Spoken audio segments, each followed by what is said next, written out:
प्रभु यीशु मसीह अपने विषय में पहले ही भविष्यवाणियों को हम देखते हैं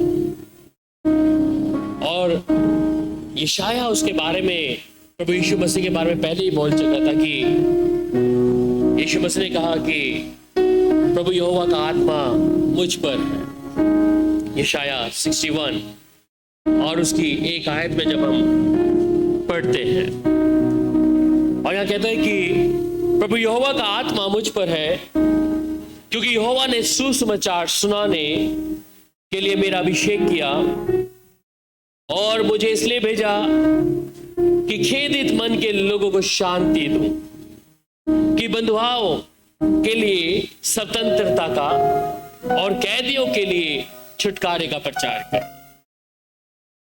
यशाया नबी है और ये जान चुका था कि यीशु मसीह के विषय में, और यशाया की किताब जब आप पढ़ते हैं तो प्रभु यीशु मसीह जब हैकल में थे और जब वो प्रचार कर रहे थे, उन्होंने यशाया की इसी किताब को पढ़ा और कहा कि प्रभु का आत्मा मुझ पर है। और इस बात को लेके कई कलीसिया में और कई सदुकी और फरीसी लोग भी क्या हो गए, वो चंबा करने लगे, ये कैसे कह सकता है, ये अपने आप को परमेश्वर का पुत्र कैसे कह सकता है। पर यीशु जिसके वसीले से मैंने और आपने स्वतंत्रता पाई है, मैं और आप इस चीज को जानते हैं। और शायद अगर यीशु मसीह इस धरती पे नहीं आते तो हमारे लिए और आपके लिए स्वतंत्रता पाना बेहद मुश्किल था, क्योंकि लोग सिर्फ अपने तौर तरीके से या अपनी मर्जी से जीवन को व्यतीत कर रहे थे। पर जिस स्वतंत्रता को देखना था, इसलिए यीशु ने कहा कि वो प्रभु का आत्मा उसके ऊपर निरंतर था, और निरंतर होने का मतलब था कि वो खेदित मन के लोगों को शांति दो, कहता है, और बंधुओं के लिए जो स्वतंत्रता और कैदियों के लिए छुटकारे का प्रचार करो। किस छुटकारे का प्रचार यीशु मसीह किया है, या किस ऐसे पाप के विषय में प्रभु यीशु मसीह बताते आए हैं। इसलिए लूका की इंजील जब 4 अध्याय और उसकी आप 18 आयत को पढ़ते हैं, और इधर भी वो इसी प्रकार कहता है कि प्रभु का आत्मा मुझ पर है, इसलिए कि उसने कंगालों को सुसमाचार सुनाने के लिए मेरा अभिषेक किया और मुझे इसलिए भेजा कि मैं बंधुओं को छुटकारे का और अंधों को दृष्टि पाने का सुसमाचार प्रचार करूं और कुचले हुओं को छुड़ाऊं। तो बंधुओं को छुटकारे का और अंधों को दृष्टि पाने का सुसमाचार मतलब, अंधे अगर हम देखें तो शारीरिक तौर पर हम देखते हैं कि जो अंधा है, जिसे दिख नहीं रहा, परंतु किस अंधों की दृष्टि के पाने के लिए वो कहते हैं मैं प्रचार करूं। और अंधे के लिए था तो प्रचार करना सिर्फ यही था कि यीशु तुम्हें चंगाई दे सकता है। अगर वो शारीरिक तौर की बात कर रहा होता तो वो शारीरिक तौर पर उनको शिफा देकर नजात दे देता। पर जिस प्रचार की सुसमाचार की प्रचार करूं और कि कुछ लोगों को छुड़ाऊं कि जो लोग देखते हुए भी नहीं देख रहे, इसलिए यीशु मसीह इसलिए इस धरती पे आया। आज बहुत से लोग हैं जो प्रभु के साथ में और अपने आप को जानते हैं कि हम स्वतंत्र हैं। शायद हम लोग भी, कि हम जिस देश में रहते हैं हम स्वतंत्र हैं। स्वतंत्र हम शारीरिक तौर पर दिख सकते हैं, परंतु कहीं ना कहीं हम लोग बंधुआई में हैं, किसी फाड़ खाने वाले की युक्ति में, उसकी योजनाओं में, ऐसे कोई पाप में जो परमेश्वर के प्रति या इंसान के प्रति हम लोग करते हैं। यीशु मसीह उसी बंधुआई से मुझे और आपको छुटकारा देने के लिए धरती पे आए कि हम लोग आजादी से जिए। लोग, संसार में रहने वाले लोग उस स्वतंत्रता को जानने जो यीशु के पास में और किसी व्यक्ति के पास में नहीं है। इसलिए उस छुटकारे को प्रभु हमें देना चाहते हैं। और सिर्फ यहीं पर नहीं, जब लूका ने कहा कि अंधे देखते हैं, अंधे देखते हैं क्या मतलब कि जो नहीं जानते थे सर्वशक्तिमान परमेश्वर को, जिनके कान थे सुनते थे, या अनजाने उस ईश्वर के पीछे लगे हुए थे, परंतु सर्वशक्तिमान परमेश्वर के साथ में कोई भी ऐसा संबंध उनका नहीं था। इसलिए उसने कहा कि अंधे देखते हैं, जिनकी आंखें होते भी वो देखे नहीं है। इसलिए सुसमाचार सुनाने के लिए यशाया की इस 61 को जब यीशु मसीह हैकल में पढ़ा तो बहुत से लोगों के कान खड़े हो गए। ये क्या बोल रहा है, ये क्या बोल रहा है कि खेदित मन के लोगों को शांति और बंधुओं को स्वतंत्रता का और कैदियों को छुटकारे का प्रचार करूं। अगर हम भी जब ये वचन पढ़ते तो हम भी यही सोचते हैं शायद अंधों के लिए है, शायद कैदियों के लिए। किस कैदियों के लिए, किस अंधों के लिए जो आंखें देखते हुए नहीं देख रहे और जो एक बंधुआई में है। और इस बात को बहुत अच्छे से जानते हैं कि इजराइल लोग हमेशा ही पसंद करते थे मिस्र में जाने के लिए। जब वो मूसा वहां से उनको लेके जा रहा है। वैसे ये लोग थे जो एक बंधुआई में थे, इसलिए यीशु का प्रचार, यीशु के काम जब लोगों के समझ आ गए और ये क्या, किस बात के बारे में, क्योंकि लोग जान चुके थे किस प्रचार की बात कर रहा है और कौन लोगों की बातों को कर रहा है यीशु मसीह, इसलिए वो लोग उसके अगेंस्ट में हो गए। इसलिए हैकल से जब बाहर आए तो यीशु ने अपने मार्ग को अलग किया।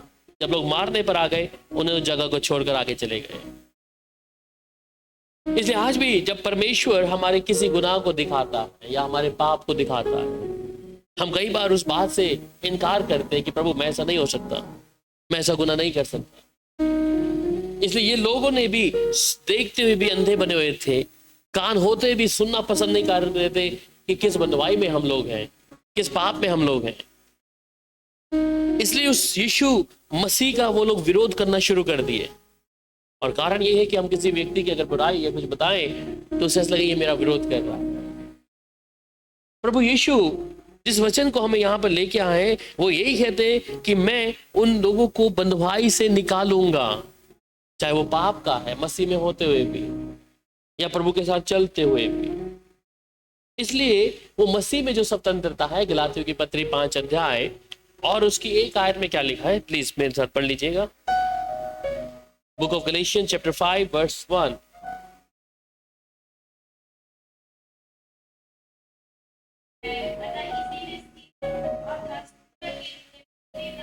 आमीन। सो कहता है कि मसीह के लिए हमें क्या किया गया है, मसीह ने स्वतंत्रता के लिए हमें स्वतंत्र किया है और इसमें तुम स्थिर रहो और दासत्व के जुए में फिर से ना जूतो। तो मसीह ने जिस काम के लिए मुझे स्वतंत्र कर दिया है, मैं उसके लिए अब स्वतंत्र हूं। मैं दोबारा से उस कामों को फिर से ना करूं जिसमें मैं दासत्व बन जाता हूं। मेरा पुराना स्वभाव किस चाल चलन में थे, मैं उस स्वभाव से बाहर निकल चुका हूं, परंतु मैं उस स्वतंत्रता को जो प्रभु यीशु ने मुझे दी है, मैं उसमें स्थिर बना रहा हूं। इसलिए कहते हैं दासत्व के जुए में फिर से ना जूतो। अगर हम प्रभु में हैं और प्रभु के साथ चल रहे हैं, और वहां जब दूसरा कुरिन्थियों पढ़ते हैं और दूसरा कुरिन्थियों की अगर 3 और 17 आयत पढ़ते हैं, वहां पर भी कहता है कि प्रभु का आत्मा मुझ पर है, प्रभु का आत्मा मुझ पर है। और जहां कहीं प्रभु का आत्मा है वहां पर स्वतंत्रता। अगर प्रभु का आत्मा हमारे अंदर है तो हम स्वतंत्र हैं। और कहता है कि जहां परमेश्वर का आत्मा है वहां स्वतंत्रता निरंतर स्थिर रहेगी। फिर से हम उस गुनाह को दोबारा से नहीं करेंगे, उस पाप को, अपने चाल चलन को दोबारा से हम कर ही नहीं सकते। अगर मैंने और आपने स्वतंत्रता को पा लिया है, प्रभु के साथ चल रहे हैं, तो मुझे और आपको अब स्वतंत्रता मिली है। और इस स्वतंत्रता को मिलने के बाद मेरा जीवन प्रभु के साथ कैसा चलना है। गलातियों में 5:13 में वो आगे भी बोलता है कि हे मेरे भाइयों, तुम स्वतंत्रता के लिए बुलाए गए हो। अगर मैं और आप स्वतंत्रता के लिए बुलाए गए हैं तो हम फिर से उसके कैदी क्यों बन जाएं? शारीरिक तौर पर देश स्वतंत्र मना रहा है, पर एक विश्वासी, एक आत्मा पाया हुआ व्यक्ति को परमेश्वर फिर से कहता है, हे भाइयों, तुम स्वतंत्रता होने के लिए बुलाए गए हो, परंतु ऐसा ना हो कि ये स्वतंत्रता शारीरिक कामों के लिए अवसर बने, वरन प्रेम से एक दूसरे के दास बनो।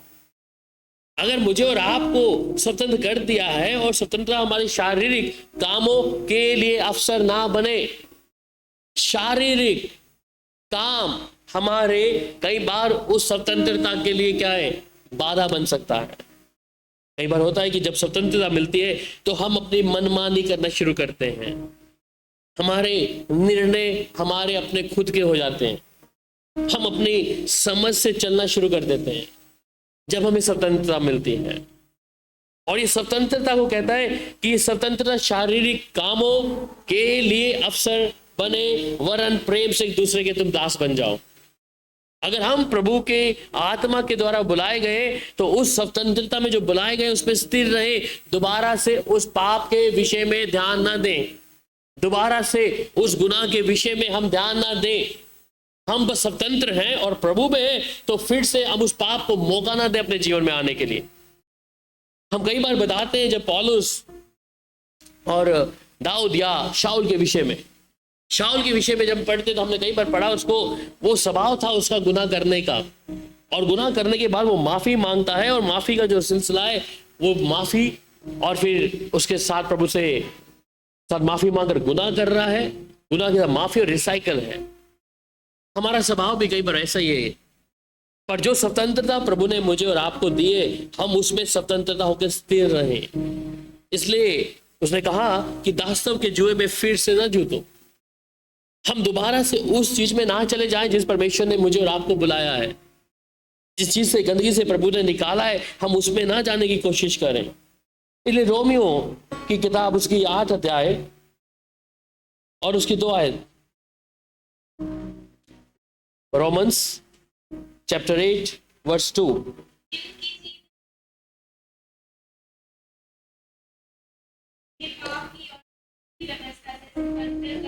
आमीन। सो कहते हैं क्योंकि जीवन की आत्मा की व्यवस्था ने मसीह यीशु में मुझे पाप की और मृत्यु की व्यवस्था से क्या कर दिया? स्वतंत्र किया। तो क्योंकि जीवन की आत्मा की व्यवस्था जो मसीह यीशु में थी, और पाप और मृत्यु की व्यवस्था से क्या कर दिया? स्वतंत्र। अगर हम प्रभु में स्वतंत्र हो गए, स्थिर बन गए, तो अब मैं पाप का दास्तव में नहीं आ सकता, या मृत्यु, अनंत काल की मृत्यु के विषय में, शारीरिक मृत्यु है, अनंत काल की मृत्यु है, कहते हैं मैं उस अनंत काल की मृत्यु की व्यवस्था के स्वतंत्र मुझे कर दिया है। तो अगर मैं फिर से गुनाह कर रहा हूं या पाप कर रहा हूं, तो जो स्वतंत्रता प्रभु ने मुझे दी है, मैं उससे, इसका मतलब स्वतंत्रता मुझे मिली नहीं है उस चीज के लिए। इसलिए मैं दोबारा से उस काम को करता हूं। और ये कहता है कि अगर आत्मा की व्यवस्था मसीह यीशु में मुझे पाप की और मृत्यु की व्यवस्था से स्वतंत्र कर दिया है, जब स्वतंत्रता दे दी है प्रभु ने, तो मैं फिर क्यों कर उसका दास बन जाऊं? मैं क्यों कर उसका पाप का एक ऐसा दास बनकर, या उस पापों के साथ सम्मिलित होकर यीशु को सूली पे क्यों चढ़ा दूं? इसलिए एक मनुष्य जो प्रभु के साथ चलता, इसलिए वहां पर एक बुलाहट परमेश्वर की कहती है कि हमें प्रभु ने स्वतंत्र होने के लिए बुलाया गया। जब गलातियों 5 अध्याय उसके 13 आयत पढ़ते हैं, और इसमें कहता है कि प्रभु यीशु ने मुझे स्वतंत्र होने के लिए बुलाया। पढ़िएगा मेरे साथ।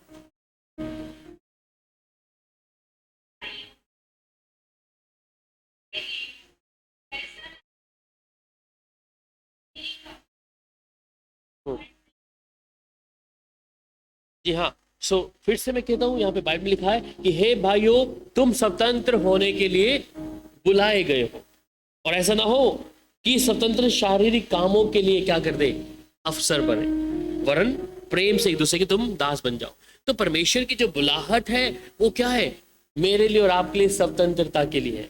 ये नहीं कि हम दास बन जाएं, या परमेश्वर हमें गुनाह में देखता रहे, पाप में देखता रहे। तो इसका मतलब अगर हमें वो ऐसा देखे, तो यीशु का मरना सूली पर, उसका सूली पे चढ़ाना, लहू बहाना, वो हमारे लिए फिर व्यर्थ ना हो जाए।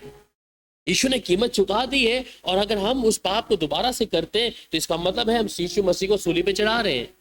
हम अपने स्वभाव को जब देखते, जब हमें परमेश्वर की बुलाहट से बुलाया है और उस स्वतंत्रता के लिए बुलाया है कि मैं जब स्वतंत्र हूं, तो इसका मतलब मेरे लिए दायरा नियुक्त कर दिया है प्रभु ने। अपनी स्वतंत्रता का मतलब ये नहीं कि मैं अपनी मनमानी करूं, मैं अपने स्वभाव में या अपनी इच्छा के अनुसार चलूं। अगर प्रभु की इच्छा के अनुसार यीशु का लहू मेरे लिए और आपके लिए बहा है, तो अब मेरा काम है कि मैं प्रभु के साथ में निरंतर भय योग्य जीवन बिताता हुआ उसकी बात को मानूं, और फिर से दास्तव का जो जुआ फिर से ना उड़ूं। इसलिए मेरे लिए या हम सब के लिए जरूरी है कि परमेश्वर जब एक स्वतंत्रता अपने लहू को दिया कि मैं और आप स्वतंत्र कर रहे हैं, हम उसमें स्थिर बने रहे। जिस संसार में हम रहते हैं बहुत सी बातें हैं, पर एक मनुष्य जिसके अंदर परमेश्वर का बीज है और परमेश्वर से पैदा हुआ है, वो अपने आप को स्थिर रखेगा प्रभु की हजूरी में। वो अपने आप को स्वतंत्र का उस, अगर ऐसा किसी व्यक्ति के उदाहरण ले, किसी व्यक्ति को अगर किसी जेल में रखा है 20 साल 25 साल, उस ताक में रहेगा कब मुझे स्वतंत्रता मिले। और जब स्वतंत्रता मिलते है 20-25 साल बाद, क्या उसका स्वभाव या उसका जीवन वैसा ही रहेगा?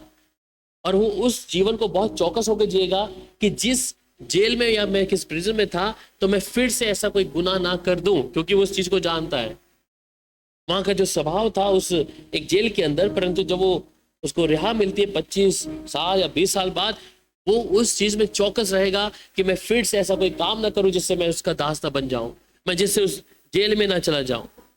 और हम कई बार इस बात को हल्का जानते हैं कि जो स्वतंत्र प्रभु ने मुझे दिए, चाहे जिस धर्म से दिए, जिस जाति से दिए, परंतु स्वभाव में अगर वो बातें दोबारा दोबारा मेरे और आपकी आती है, तो हम कहीं ना कहीं उसके दास हैं, हम उसके साथ जुड़े हुए हैं। और ये कारण है कि लोग स्वतंत्र नहीं हो पाते। वो कहीं ना कहीं कैद में है, शायद दुनियावी तौर पे कैद ना लगे परंतु कैद में है। और फिर वो कहता है कि फ्रीडम फ्रॉम सिन, मतलब कि स्वतंत्रता उस पाप से, प्रेरितों के काम और उसका 10 अध्याय और उसकी 43 आयत। The book of Acts chapter 10 verse 43।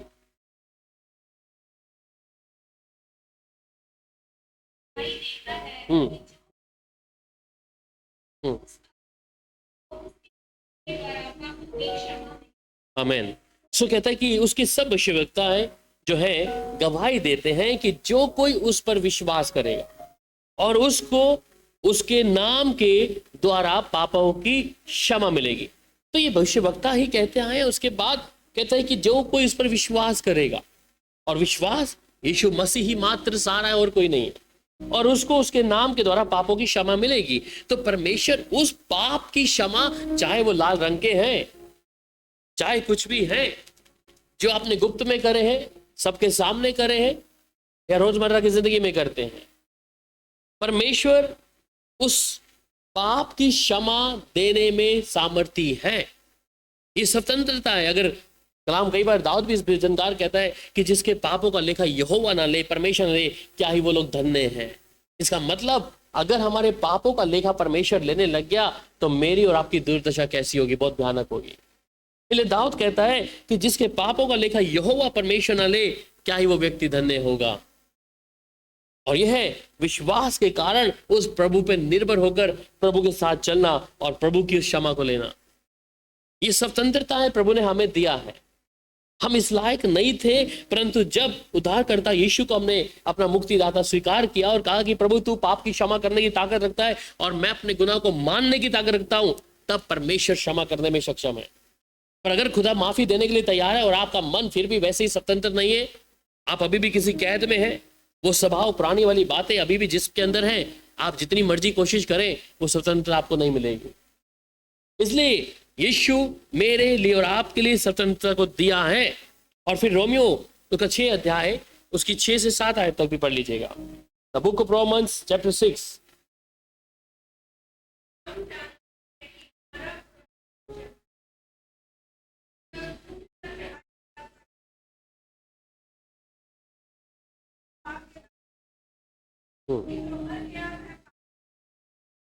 आमीन। सो कहते हैं क्योंकि हम जानते हैं कि हमारा पुराना मनुष्य तत्व उसके साथ क्रूस पर चढ़ाया गया है। तो जब एक व्यक्ति पानी में डुबकी लेता है, उद्धार पाता है, प्रभु के साथ चलने का निर्णय लेता है, तो वो पुराना जो मनुष्य तत्व था सूली पर चढ़ गया उस समय पे। और जब चढ़ गए, क्यों? ताकि पाप का जो शरीर हो जाए, ताकि हम आगे को पाप के दास्तव में ना रहे। तो इसका मतलब ये ताकि ये पाप का जो शरीर है, पाप का शरीर क्यों बोला इसका? क्योंकि इसे मालूम है ये शरीर पाप करता है, हमारी आंखों से, बोलचाल से, कानों से या मन में आने वाले विचारों से, ये पाप का शरीर है। पर अगर ये पाप का शरीर यीशु के साथ सूली पे दफन कर दिया गया है, इसके अंदर ताकत नहीं है कि फिर से गुनाह करे। अगर जिसने अपने शरीर को मारा नहीं है, इसलिए पौलुस कई बार बोलता है मैं रोज मारता पीटता हूँ, इसका मतलब उसकी प्रैक्टिस क्या है? वो हर दिन मारता पीटता है अपने जिस्म, आत्मा, प्राण को, कि वो वश में रहे उसको। इसलिए परमेश्वर कहते हैं ताकि हम आगे को पाप के दास्तव में ना रहे, अगर मैंने और आपने अपने आप को सूली पर टंगाया। क्योंकि जो मर गया वह पाप से छूटकर धर्मी ठहरा है। अगर ये शारीरिक दशा आपने समाप्त कर दी है, शरीर की इच्छाएं इसको मार दिया आपने, खत्म कर दिया, ये फिर से पाप नहीं कर पाएगा। एक डेड व्यक्ति कुछ नहीं कर पाएगा जब तक वो मृत्यु नहीं उसकी घोषित कर दिया गया, वो कुछ नहीं कर सकता।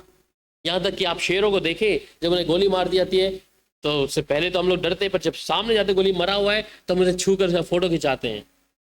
मतलब जब तक ये शरीर भी जीवित है जो पाप के अधीन है, ये आपको परमेश्वर से दूरी करता रहेगा, ये आपको परमेश्वर की मौजूदगी से अलग करता रहेगा।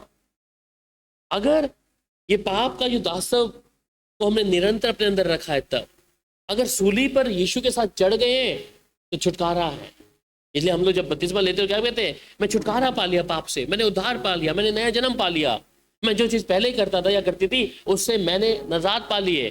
पर कुछ समय बाद आपके स्वभाव में वो बातें दोबारा आती है, क्योंकि अच्छे तरीके से उसको सूली पर टंगाया नहीं है, अच्छे से उसको मारा नहीं गया।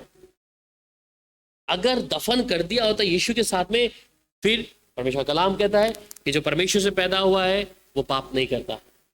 इसका मतलब हम पाप के अधीन हो गए हैं, हमने छुटकारा पाया ही नहीं है हमारे स्वभाव में, हमारे बोलचाल में, हमारी सोच में।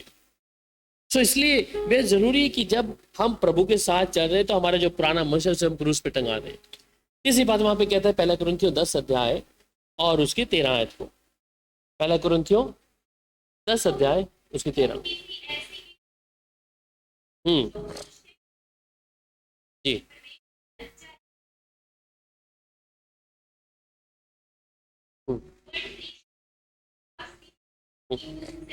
आमीन। सो कहते हैं तुम किसी ऐसी परीक्षा में नहीं पड़े, इसका मतलब हम अभी तक उस परीक्षा में नहीं है। और कहते हैं जो मनुष्य के सहने से बाहर है और परमेश्वर तो सच्चा है, वह तुम्हें सामर्थ्य से बाहर परीक्षा में पड़ने ना देगा, वरन परीक्षा के साथ निकास भी करेगा कि तुम सह सको। तो इसका मतलब जब हम किसी परीक्षा में हैं या हम सोचते हैं कि ये काम मुझसे हो गया है, जिस पर पौलुस बार बार कहता है जो मैं नहीं करना चाहता वही कर देता हूँ, ये मनुष्य का स्वभाव है। पर पौलुस अपने आप को रोजमर्रा क्या है, मार भी रहा है प्रभु के सामने।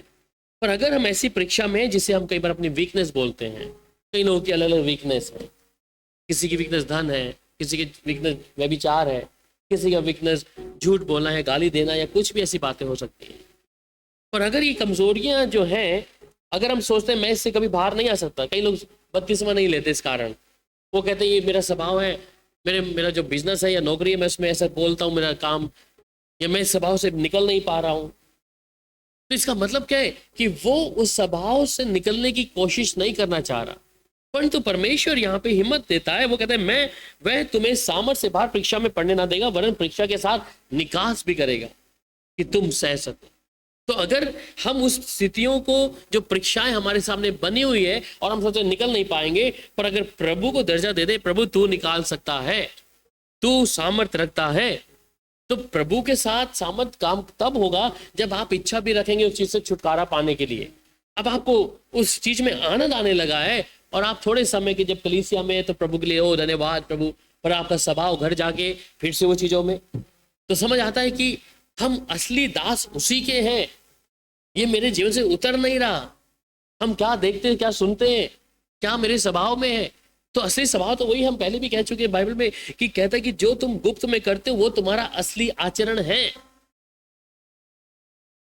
इसलिए हम क्या देख रहे हैं, क्या पढ़ रहे हैं, क्या अपनी आंखों से ऐसी बातों को सुनते या देखते आए, ये हमारा असली आचरण है। परंतु परमेश्वर उन चीजों से भी चाहता है कि तुम्हें उस चीज से छुटकारा दे दे, जो हमसे नहीं छूट पा रहा है, जो हमसे नहीं हो पा रहा। प्रभु ये जीवन से मेरे नहीं जा रहा मेरा स्वभाव, पर प्रभु के लिए कोई भी काम असंभव नहीं है जिसे वो पूरा ना कर सके।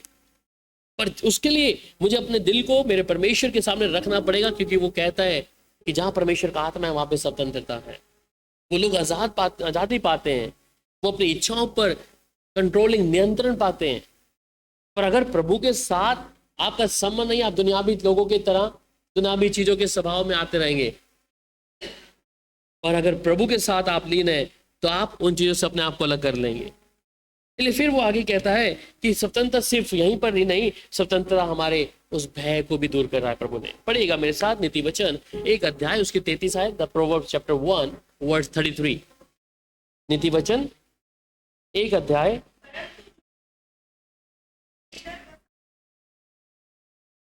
आमीन। सो कहते हैं परंतु जो मेरी सुनेगा, तो परमेश्वर हमें स्वतंत्रता इधर भी दिया है कि जो मेरी सुनेगा वह निडर बसा रहेगा और बेखटके सुख में रहेगा।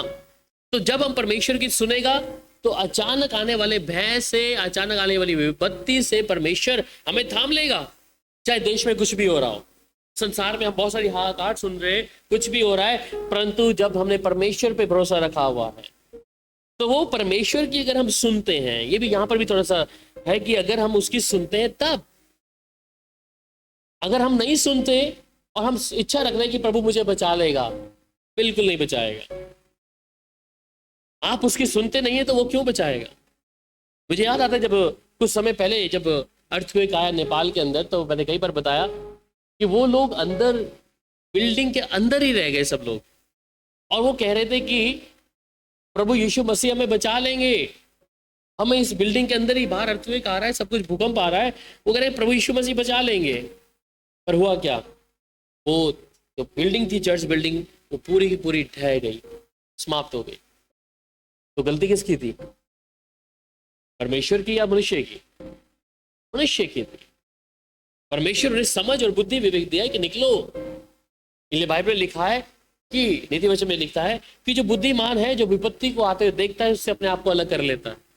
ये नहीं कि उसके सामने मूर्खों की तरह खड़ा हो जाएगा। तो इसलिए परमेश्वर की अगर हम सुनते हैं तो परमेश्वर समझ और बुद्धि और विवेक हमें देगा। हम जिस भी परिस्थिति में, परमेश्वर इस स्वतंत्रता को हमें दिया है। जो विपत्तियां पूरे देश में आए या संसार में आए, वो परमेश्वर का अगर आप भय मानते हैं तो परमेश्वर एक भी विपत्ति अपने लोगों पे आने नहीं देगा। चाहे वो हम लोग कुदरती तौर पर देख रहे हैं, नेचुरल तौर पर देख रहे हैं, तो भी आपकी हानि नहीं हो सकती अगर आप परमेश्वर की सुनते हैं। परंतु जब आप अपने निर्णय से चलेंगे और प्रभु की अनसुनी कर देंगे, तब परमेश्वर उस बात को आपको नहीं होने देगा। और फिर हम कई बार कहेंगे, प्रभु ने मुझे बचाया क्यों नहीं, प्रभु ने मेरे लिए ऐसा क्यों नहीं किया। तो ये बहुत जरूरी है कि हम उसकी सुने। यहीं पे रोमियो 8:15 भी पढ़ दीजिएगा। रोमियो 8:15 भी।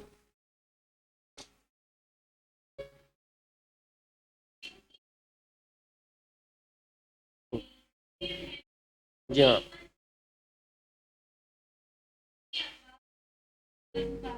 आमीन। सो कहते हैं तुम्हें जो है दासत्व की आत्मा नहीं मिली कि भयभीत हो। भय, ये भय कई बार लोगों के अंदर वैसे आता है अचानक, पता नहीं क्या हो जाएगा, हमारे साथ क्या घटेगा, उसने हमारे को ये बोला, ये हो जाएगा। आप अगर प्रभु के साथ 100% चलने की कोशिश कर रहे हैं, कोई आवश्यकता नहीं भय की। अगर आप प्रभु को जानते हैं, क्योंकि आत्मा ही आपको गवाही देगा कि हाँ मेरा प्रभु मेरे साथ में है। और अगर आपके जीवन में ऐसा कोई गुनाह हुआ है या पाप हुआ है, तो आपके अंदर डर आएगा। ये एक उदाहरण है हमें जांचने के लिए अपने आप को। अगर आप प्रभु के साथ वचन मानते चले जा रहे हैं, आपके अंदर ताकत होगी, दिलेरी आएगी। लोग आपके विषय में कहते हैं, फिर भी आप दिलेरी रखेंगे, कोई बात नहीं। और अगर आप दोषी हैं, पाप गुप्त में कर दिया है, फिर आपके अंदर भय आ जाएगा। और भय आएगा मनुष्य का, दुष्ट आत्माओं का, बीमारियों का, निराशाओं का, चिंताओं का, कब कहां से क्या हो जाएगा। पर अगर आपको मालूम है मैं परमेश्वर के साथ साफ सुथरा हूं, मुझे यीशु के लहू से खरीदा गया है, मैं यीशु के वचन को मान रहा हूं, बस फिर आपके अंदर भय नहीं होगा। वहां कहता है भयभीत, क्योंकि तुमको दासत्व की आत्मा नहीं मिली फिर भी कि फिर भयभीत हो, परंतु लेपालकपन की आत्मा मिली है, जिससे हमें अब्बा हे पिता कहकर पुकारते हैं। तो जब वो दासत्व की आत्मा नहीं मिली, तो अब क्यों भयभीत हो? हम हे अब्बा हे पिता क्यों कह रहे हैं? क्योंकि मुझे मालूम है मेरी सप्लाई प्रभु की ओर से मिलनी है। और कब मिलेगी? अगर उसको हे अब्बा हे पिता कब कहोगे आप लोग? जब अपने अंदर कोई भी दोष या पाप नहीं देखोगे, तब आप उस खुदा को अब्बा और पिता कह के पुकारेंगे। अगर आपके अंदर दोष या पाप चल रहा है, तो बाइबल पकड़ते हुए भी आपको डर लगेगा। ध्यान दीजिएगा, आप वचन नहीं पढ़ेंगे सुबह तड़के उठ के, प्रार्थना का जीवन नहीं होगा आपके अंदर, क्योंकि भय आ गया। आपको ये लगेगा मैंने परमेश्वर के विरुद्ध या शरीर के विरुद्ध पाप किए है, तो मैं बाइबल पढ़ने योग्य नहीं हूं, मैं प्रार्थना करने योग्य नहीं हूं। वो अचानक ऑटोमेटिक आपके अंदर क्या होगा?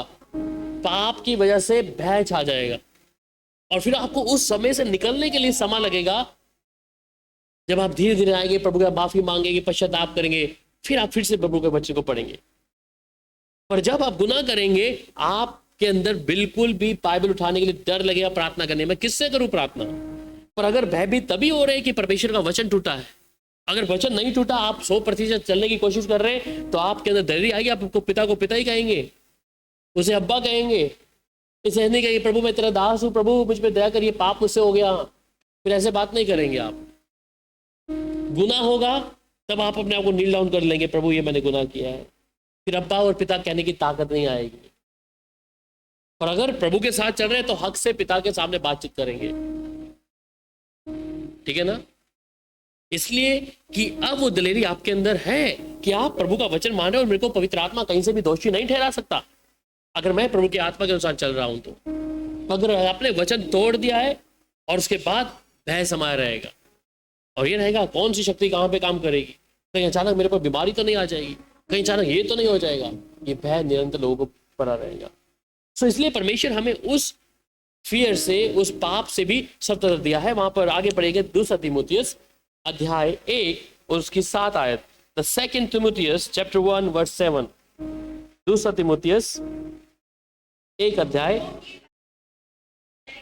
जी हाँ, हाँ, आमीन। सो कहते हैं क्योंकि परमेश्वर ने हमें भय की आत्मा नहीं दी, परंतु सामर्थ और प्रेम और संयम की आत्मा दी है। सो प्रभु के लोग जो है सामर्थ में चलते हैं, ठीक है, वो डर के साथ नहीं चलेंगे, उनके अंदर सामर्थ होगी क्योंकि वचन मान रहे हैं। अगर वचन नहीं मान रहे तो फिर आपके अंदर भय आएगा। भय ये आएगा, ओ मेरा कौन सा पाप प्रभु समरण करके रखा है, मेरी कौन सी मैंने गुनाह की। अगर आप गुनहगार हैं तो अपने आप को, आपके अंदर डर बना रहेगा। मुझे याद है जब मैं बैंक में था और हमारे इधर बैंक में लुधियाना के एक ब्रांच थे, और इस ब्रांच में जब थे तो शनिवार का दिन था और ये एक मैनेजर था जिसने हमारे 3.5-4 करोड़ की चोरी और गोल्ड था, वो शनिवार की रात को उसने गायब कर दिया।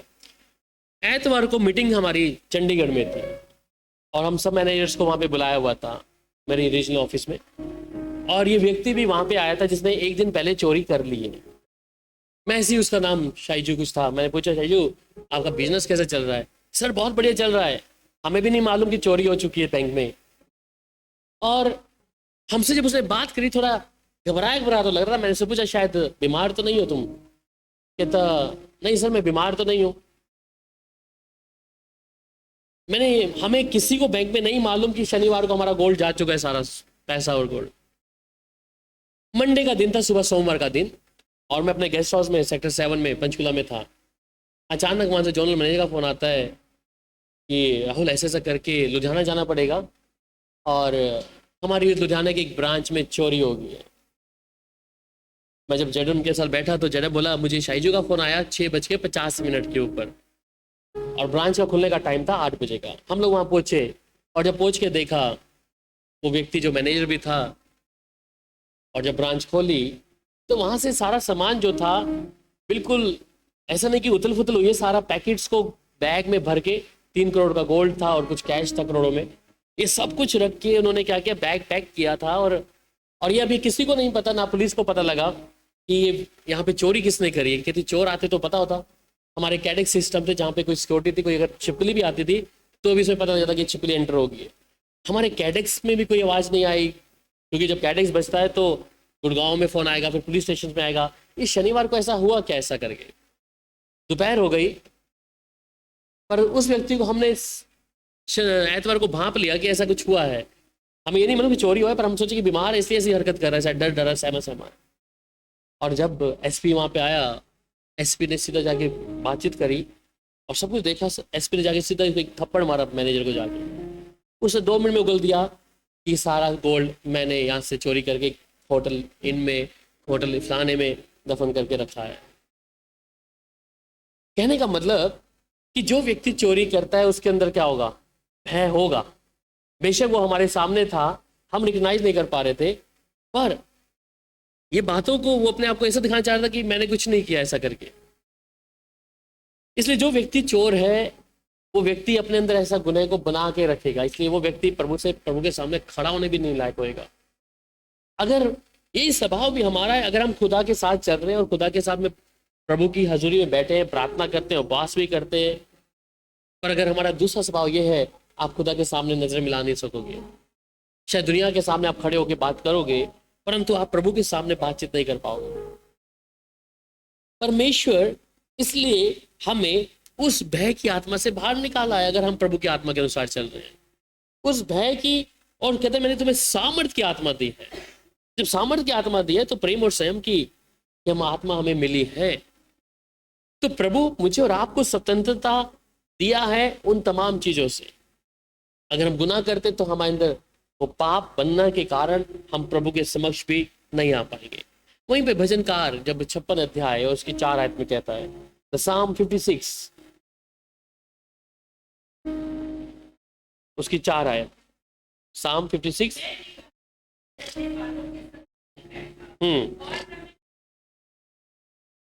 जी, परमेश्वर की सहायता 4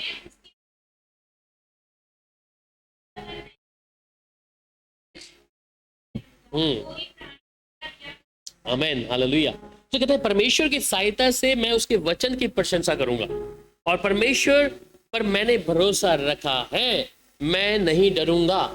अगर आप परमेश्वर के सच्चे हैं, प्रभु की आज्ञा मानते हैं, प्रभु के अनुसार हैं, फिर आपको भय की आवश्यकता नहीं है, फिर आपको डर नहीं आएगा, फिर अंधकार की शक्तियां, दुष्ट आत्माएं आपको तंग नहीं करेंगी।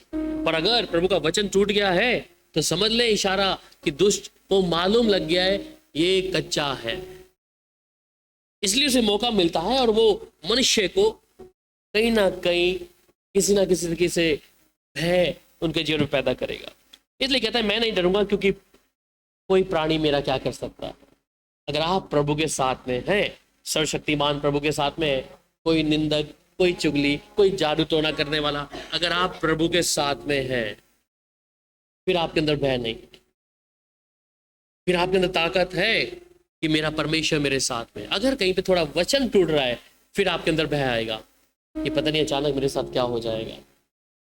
आप जानते हैं क्योंकि आपका आत्मा आपको दोषी ठहराएगा या सही ठहराएगा, कोई व्यक्ति नहीं।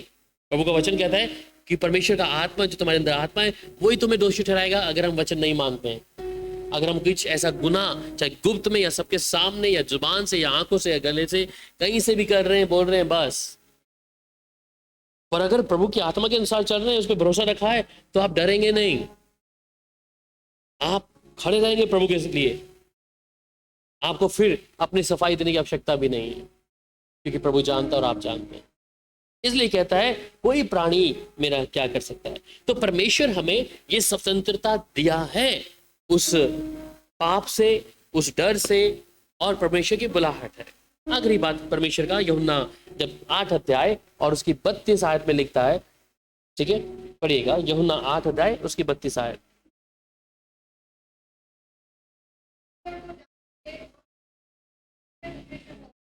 आमीन। सो कहते हैं तुम सत्य को जानोगे और सत्य तुम्हें स्वतंत्र करेगा। तो सत्य हमने यीशु को जान लिया है और यीशु के साथ जब चलना शुरू कर दिया है, तो अब वो मुझे स्वतंत्र करेगा मेरी बीमारी से, मेरी तकलीफ से, मेरे श्राप को, मेरे पाप के स्वभाव को। मेरे जीवन में ऐसी कोई बातें जो परमेश्वर नहीं चाहता, अगर मैं प्रभु को जान गया हूं, परमेश्वर के वचन का चल रहा हूं, तो मुझे परमेश्वर के वचन के द्वारा प्रभु मुझे स्वतंत्र कर देगा। फिर आप निराशा में नहीं होंगे, बीमारियों में नहीं होंगे, ठीक है, आप स्वतंत्र हैं, भय नहीं होगा आपके अंदर, क्योंकि प्रभु के वचन को जान लिया है कि ये मेरा परमेश्वर है। और फिर वहीं पर वो आगे वचन संहिता 118 उसकी 5 आयत, Psalm 118 verse 5।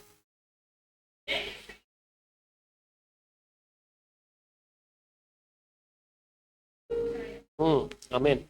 सो कहता है मैंने परमेश्वर को पुकारा, परमेश्वर ने मेरी सुनकर मुझे चौड़े स्थान पर पहुंचा दिया।